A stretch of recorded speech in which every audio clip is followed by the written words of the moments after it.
Disclaimer. I will not spoil anything major, and I'm doing these reviews shortly after I view them, so that way I have the film fresh in my mind so I can capture my initial reaction and feelings towards the film. What can I say about The Gallows? Well, it's a horror film released in 2015, but sadly, it's another found footage horror film. And seriously, these need to stop. It's just a cliche packed in with more cliches. I mean, for some reason, these people think that we will be, more immersed if it's found footage. And tell you the truth, when it's found footage, it takes me out of the film. I'm no longer immersed because I know the formula of found footage. And with found footage, we usually know how it goes by now. We know how these movies end. And I'll say this because it's not a spoiler, because all these films do it. If it's found footage, you can guarantee that the main characters will die at the end. It always happens. They follow the Blair Witch formula. It's what they do. It's always like this, and that's one of the main reasons why these movies need to stop. No more fucking found footage. Found footage can take an interesting or decent concept for a horror movie and ruin it because it goes this route. If these people would just make it, a real film, it would come out much better and the endings wouldn't be so predictable. But enough with the rant on found footage. Let's get to The Gallows. Story.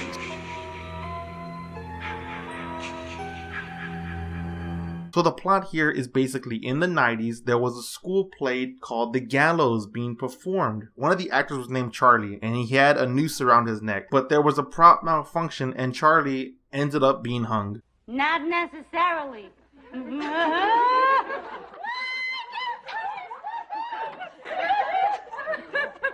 Then it skips to the modern time, and the school has decided to redo the play The Gallows. Yeah, that's not insensitive at all. The main character, Reese, was a jock who quit the football team to join the play, secretly because he has a crush on the lead actress of the play, Pfeiffer.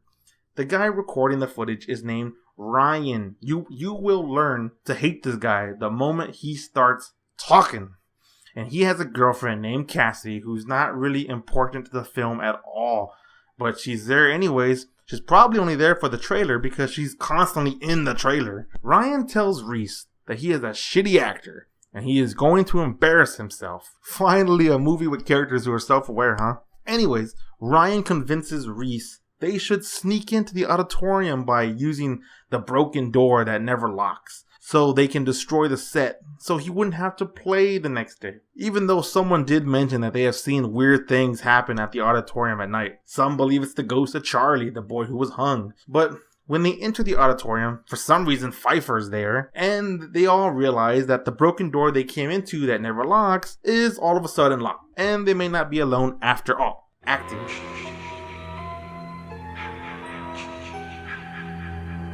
The acting is not very good at all, but that's because it's found footage and these kinds of films like to have their characters seem so real, so the acting is usually terrible. Reese has no emotion even when he's trying to show it. He never has it. He just doesn't have it in him to show any kind of emotion, and when he does show it, it's laughable at best. Pfeiffer is probably the best one of the bunch, acting-wise, but that's not saying much. Like I mentioned earlier, Ryan is a fucking annoying douchebag of a character. I hated him from the very beginning, which is a problem with most modern horror films. If you want us to like and feel something for these characters, stop giving us assholes who just annoy us. Because then we couldn't give two shits about if they die. We don't end up rooting for them. We just pine for the moments they die so we don't have to hear them anymore. Look, I understand you need to have your asshole characters. Even older movies did this, okay? I understand that. Mostly in the slasher genre. I understand. But when you make one of the main characters an asshole, why would we care for him? He's not likable at all. You wrote him to be unlikable. So why do we care if he dies or not? One of the minor characters needs to be an asshole. But when you have the guy who's filming most of the movie an asshole, you just don't want him to live. Most modern horror films don't understand this. This is why you don't need found footage. A film needs a likable character, which there is really none here to be found. And then you have, Cassidy, which She has no purpose in this film other than to just be annoying and to add to the kill count, which is very low here to begin with. Effects.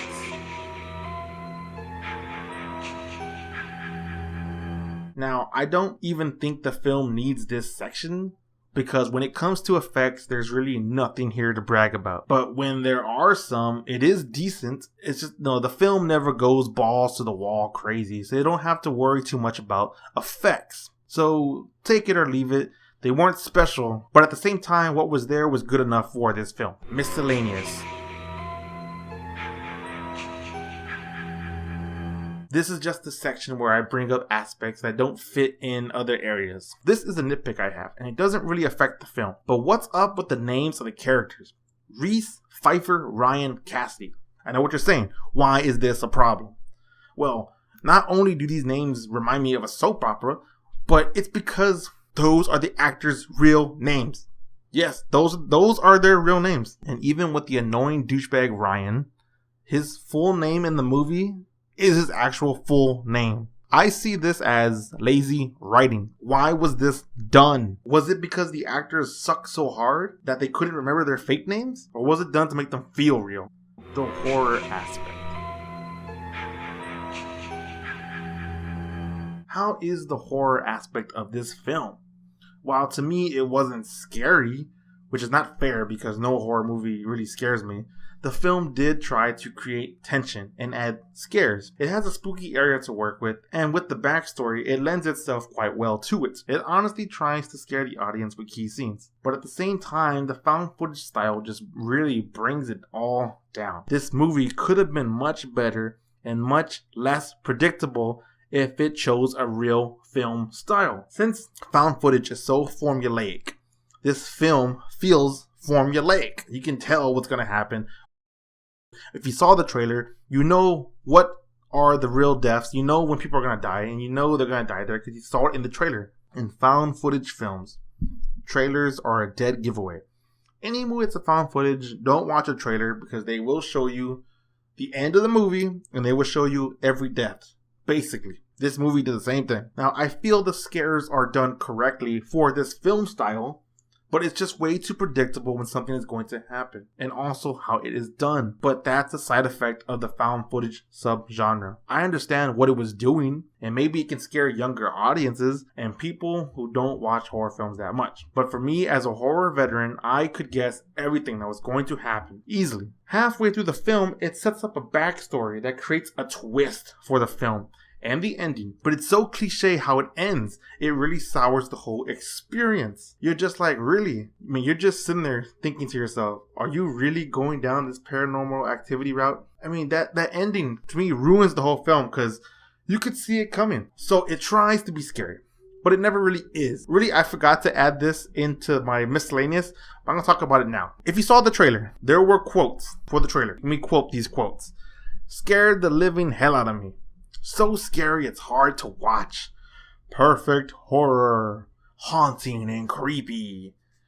I want to know, who did they get to watch this movie before it came out to give you these quotes? Because the trailer says it's by the audience. I mean, were there a bunch of 5-year-olds in that theater? Who would think this movie is any of that? There's no way it could scare the living hell out of you because it's not scary. And for it to say it's so scary it's hard to watch, I mean, are you talking about the acting? Because then I'll agree with you. Perfect horror? No, not by a long shot. Haunting and creepy would imply that it was haunting and creepy during the movie, and it plays on your mind after the movie. And this movie does not do that. I would have been embarrassed to be in that theater with all those weenies. So after all that, what do I grade the Gallows? I give the Gallows a C. Because it does try to be scary and scare the audience.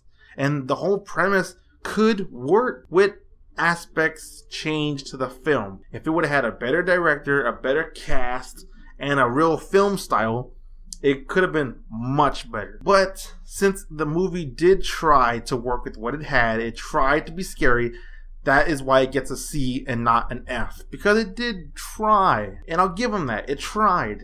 At least it puts some horror aspects in the movie, unlike other movies that say they're horror. There's not a single horror thing in there, but it's just a shame it never gets to that point. But the film is lowered down to a C because it's predictable, the acting is complete shit, and the found footage is cliched and creates more problems for the film than actually lend itself to the horror aspect for the film. The ending was stupid and expected once you saw a key point near the ending. So if you are scared easily, maybe you will enjoy this film for at least a one-time view. But for long-time horror fans, as myself, you're not missing anything here. If you have to watch it, believe me, one time will be enough. I, on the other hand, have no reason to watch this film ever again. I am done with the Gallows. So, enjoy your C.